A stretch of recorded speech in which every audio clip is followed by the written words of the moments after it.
Okay, John, you guys also working about a big development, right? Universal's upset about one of the developments in town. I don't know if upset's the right word. You guys are working on this story. What you got? Yeah, they're not so happy about this $500 million Skyplex development that's going on iDrive, where the world's tallest roller coaster is going to be here in Orlando, hopefully. And so Scott Maxwell's joining me, and he's writing about this in tomorrow's Orlando Sentinel. Should be online today, though. Yeah. So these two places aren't really playing nice with each other. No, they're not. But first, I have to say, you guys booked me after the Pizza Power. Sorry, Scott. Priorities. I know it's lunchtime. Sorry to bait you like this. My bad. Sorry. And John, I should have you know, or remind you, I do have your phone number, so I can rank you on. Man, this is bad news already. Yeah. Anyway, yes. Actually, Universal does have a big problem with this this project. This project, when it was unveiled last year, generated national, actually global attention everywhere from NBC's Today Show to the Daily Mail. It's supposed to be the world's tallest roller coaster, over 500 feet, right at the intersection of International Drive and Sand Lake. What most people don't know is that Universal Studios has been quietly lobbying to at least put the brakes on portions of this. They've been complaining about the height and the noise and the character. So what have they been doing? What have they been doing to sort of quash this? Yeah, well, to have something this tall, you're going to have to get the county official, permission from county officials. So Universal has dispatched an attorney to the county officials, and they've been complaining about these things. I'm going to tell you personally, I find some of these complaints laughable because one of the things they're complaining about is roller coasters making too much noise. Oh boy. Universal complaining about it loud.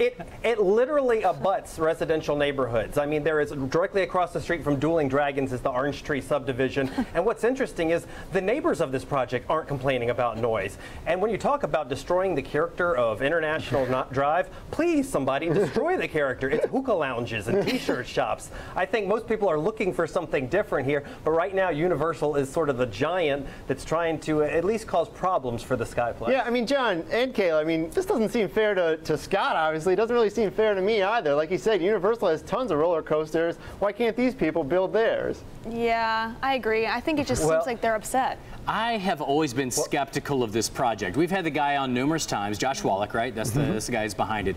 I've always been skeptical because of the size and scope of this thing, and I like him. And he's got a good track record with developing things.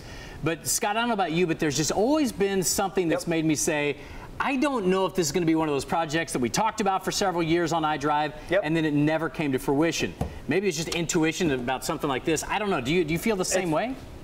I absolutely feel the same way, and it's not just intuition. It's if you work in Orlando long enough, you get to see pitches for things like 7-star hotels and billion-dollar country music resorts that don't happen one after the other. My contention, however, though, is if this is going to fail, or if it doesn't happen, that should happen on its own merit because of market forces that don't work out, or because he can't find financing, not because a competitor doesn't want to have it. And to answer your earlier question, what is Universal's beef? Their beef could be, or would be, or it seems like is that they have played within their own height restrictions of having things less than 200 feet, for instance. So they're talking about this getting an unfair competitive advantage. But I'm going to tell you that argument's sort of already Scott, the Orlando Eye is right down the road. Exactly. Here's what I don't understand about that is this is not a the Skyplex would not be an all-day attraction. To me, it would be in addition to whatever else you're doing, right? I don't see that as, hey, let's go spend 10 hours there. That's why I don't know about this, why you wouldn't go to Universal for the day and then go over there and enjoy this. So, yeah, there's something else there, I have the feeling.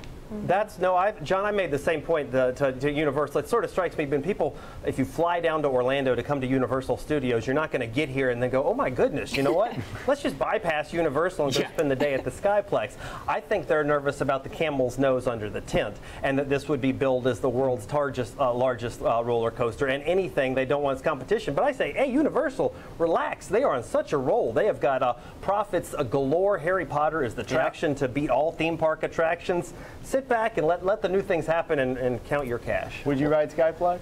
I would not be the first one to ride Skyplex. That's a good point. But, I would go after John Brown. All right, well, how about you two? I already told him. I would be the first one on there. I would have a GoPro and I would do this. No? Never in my life will I ever ride that. Well, even the guys at the Orlando Eye. John? Yes? Me? I'll ride it with you. First two riders. Well, just for bravery, I'm going to give both of you guys 5-star on people. All right, 7 stars. But you know what? No, because last week I invited you to go for a bike ride, and this week you want to go roller coastering with me. Let's just stop the bromance right now and go separately. We'll go with our own families. Give me your phone number and I'll call you. No, Scott, don't give him the number. I feel like I should get out of here. I feel like I should get out of here. Guys, great to see you down there at the Orlando Sentinel. We're out of time today. Kayla, have a great day. You too. We'll see you back here tomorrow. See you tomorrow. Have a good one, guys. Bye.